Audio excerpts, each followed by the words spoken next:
Hello बच्चों, मैं पंकज कुमार कंचन from KVVMIC उधवापुर। आज हम लोग बेटा क्लास 12 मैथमेटिक्स में पढ़ेंगे संबंधों के प्रकार, है ना, टाइप्स ऑफ रिलेशन। ये हमारा तीसरा लेक्चर है। हम लोगों ने दूसरे लेक्चर में बेटा 4 टाइप्स के रिलेशन पढ़े, 4 प्रकार के संबंधों के बारे में पढ़ा था। जैसा कि पहला हमारा संबंध क्या था, रिक्त संबंध सॉरी। दूसरा जो हमारा संबंध था वो क्या था, जो है सार्वत्रिक संबंध, जिसको हम लोग यूनिवर्सल रिलेशन बोलते थे। और पहला क्या था हमारा, रिक्त संबंध, वाइड रिलेशन या एम्प्टी रिलेशन। तीसरा संबंध हम लोगों ने पढ़ा था बेटा आइडेंटिटी रिलेशन, यानी कि तत्समक संबंध। और चौथा संबंध हम लोगों ने पढ़ा था बेटा रिफ्लेक्सिव संबंध, यानी स्वतुल्य संबंध, है ना। अब हम लोग बेटा इस लेक्चर में पढ़ेंगे 5वां संबंध, है ना। रिलेशन के प्रकारों में हम लोग 5वें संबंध पर बात करेंगे, सम्मित संबंध, जिसका नाम है सम्मित संबंध, सिमेट्रिक रिलेशन, है ना।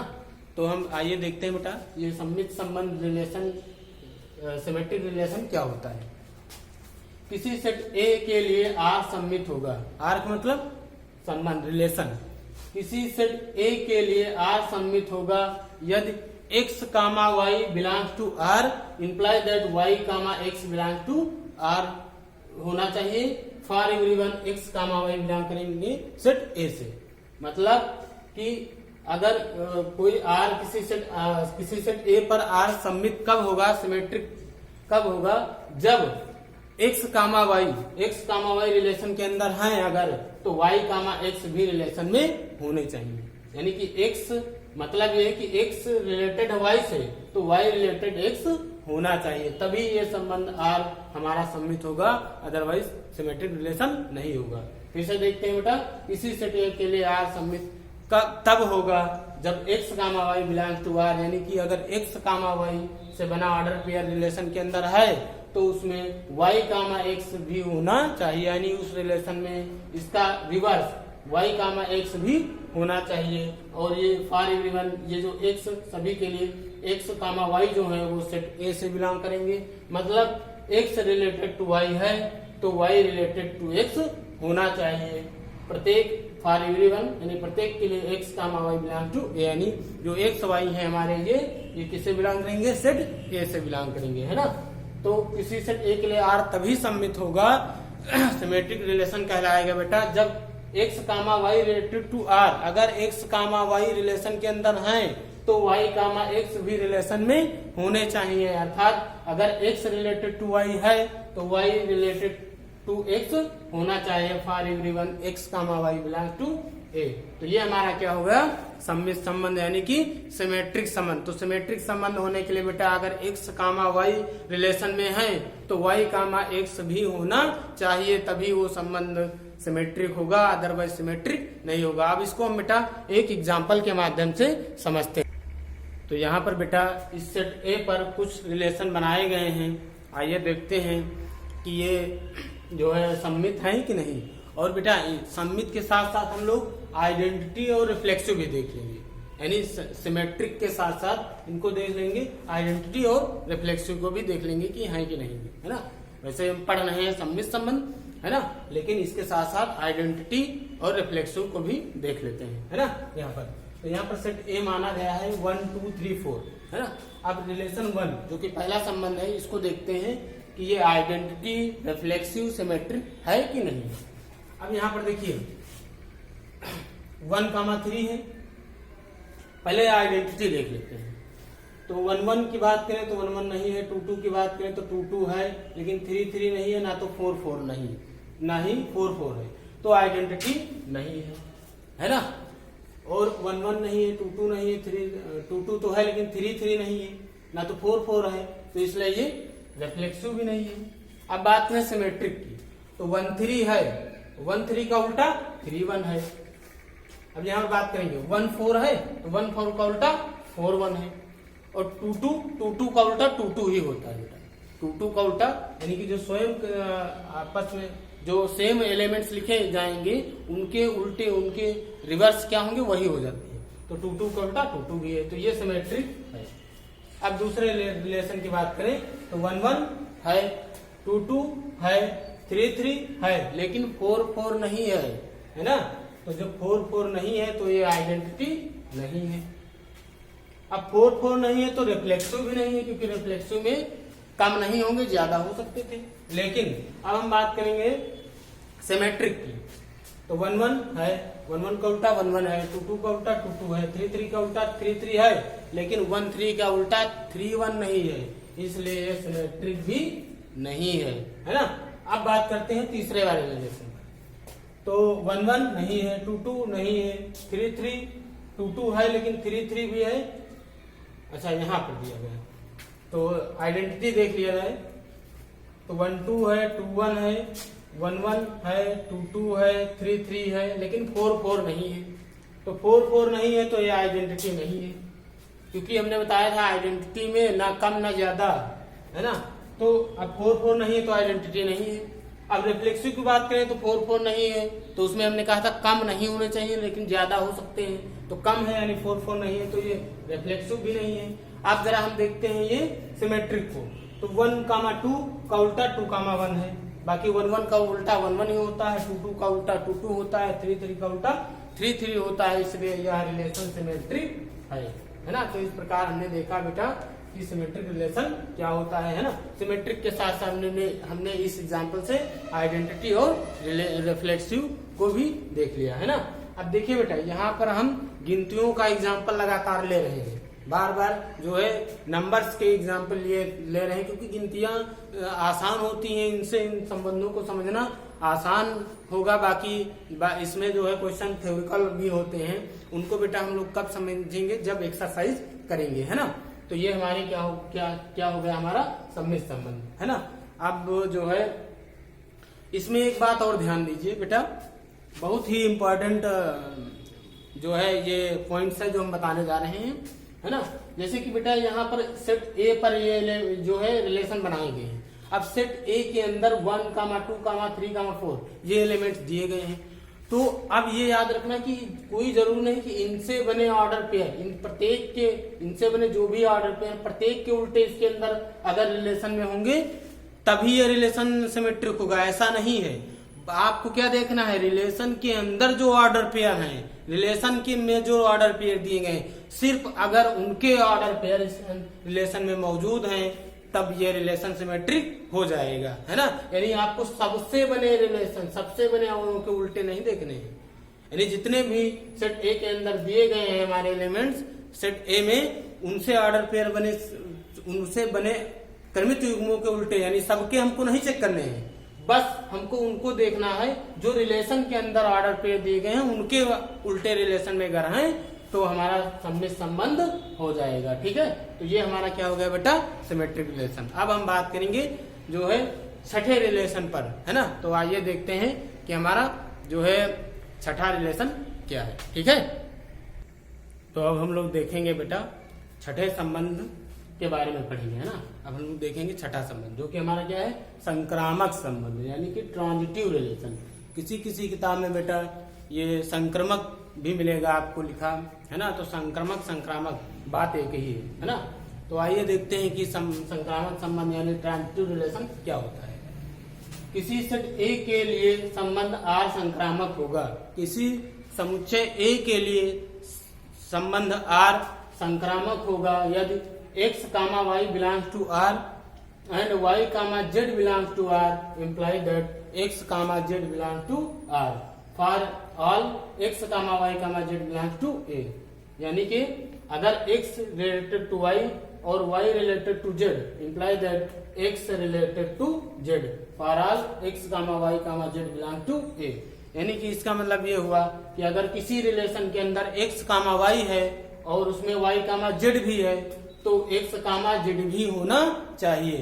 मतलब अगर किसी संबंध R में x, y है, x, y से बना ऑर्डर पेयर है और y, z भी है तो उसके साथ साथ x, z भी होना चाहिए, तभी संबंध संक्रामक होगा, अदरवाइज संक्रामक संबंध नहीं होगा। यानी कि अगर x रिलेटेड टू y है और y रिलेटेड टू z है तो x रिलेटेड टू z भी होना चाहिए। और ये x, y, z किससे संबंधित होंगे, सेट ए से, है ना, जिस पर हमारा संबंध R बनाया जाएगा, है ना।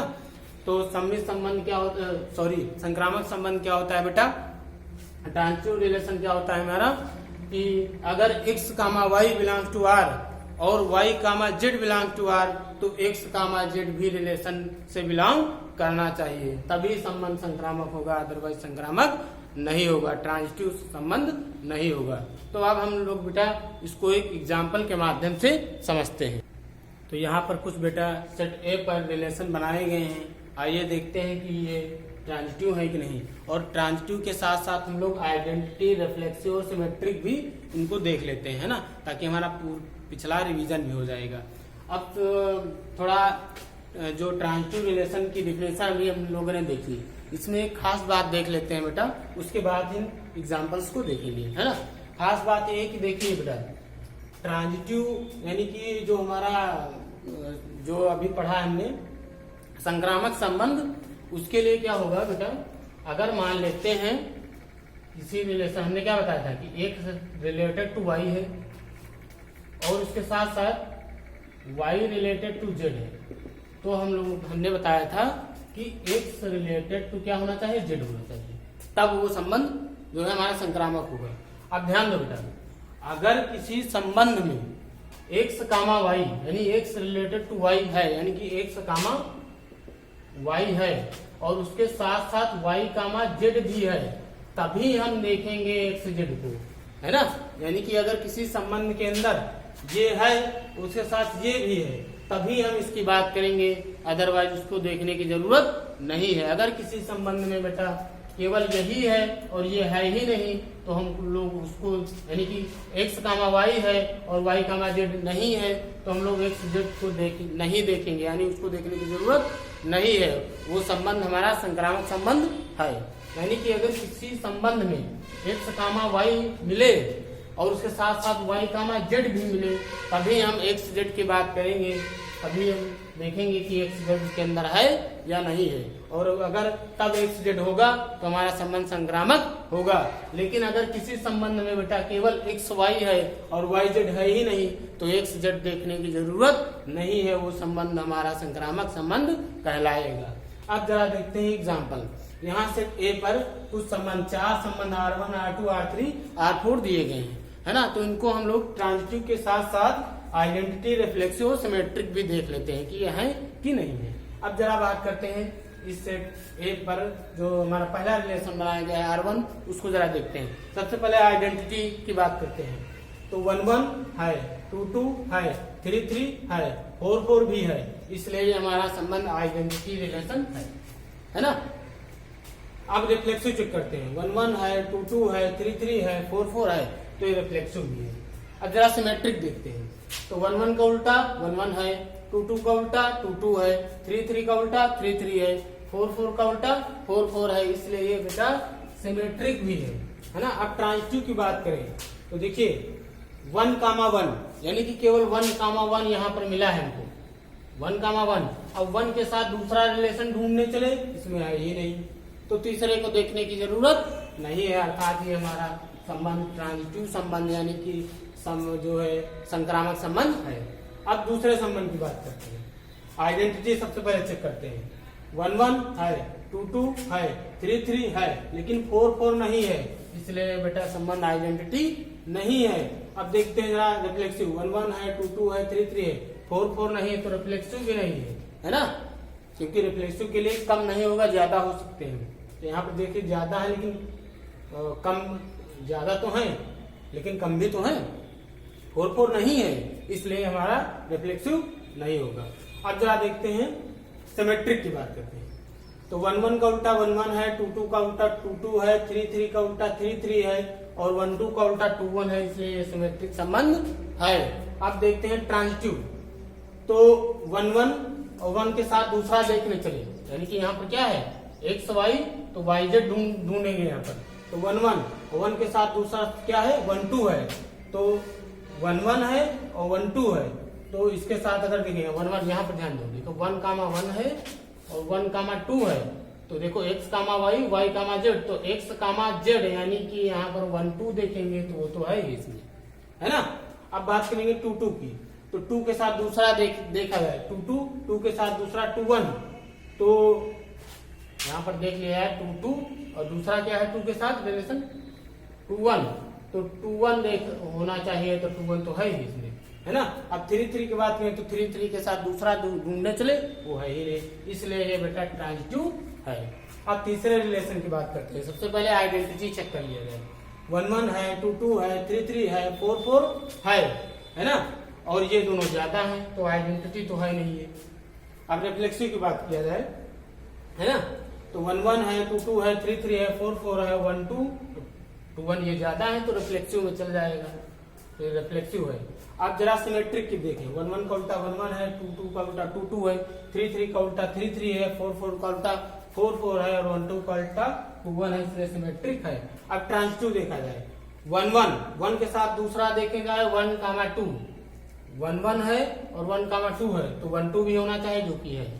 2 2 के साथ देखा जाए 2 1 है, तो यहाँ पर 2 1 होना चाहिए जो कि है, बाकी इनके साथ दूसरा कोई रिलेशन नहीं है, तो इसलिए ट्रांजिटिव है। अब चौथे संबंध की बात करें R4, तो आइडेंटिटी की बात करें तो आइडेंटिटी बिल्कुल नहीं है, क्योंकि 1 1 2 2 3 3 4 4 नहीं है, रिफ्लेक्सिव भी नहीं है। सिमेट्रिक देखा जाए तो 1 2 का उल्टा 2 1 नहीं है, और 3 4 3 का 4 का उल्टा 4 3 नहीं, तो सिमेट्रिक भी नहीं। लेकिन ट्रांजिटिव की बात करें तो 1 2 और 1 के साथ दूसरा ढूंढो रिलेशन, क्योंकि ये देखो x, y है, तो हम लोग एक y, z ढूंढने चले, है ही नहीं, यानी 1 2 है, 1 के साथ दूसरा ढूंढने चले नहीं है, इसलिए ये बेटा ट्रांजिटिव है ना। तो इस प्रकार हम लोग इस एग्जाम्पल से समझ सकते हैं, और इस ट्रांजिटिव के साथ साथ हमने आइडेंटिटी, रिफ्लेक्सिव और सिमेट्रिक भी समझ लिया है ना। तो ये बेटा क्या हो गया हमारा जो है संक्रामक संबंध हो गया, ठीक है।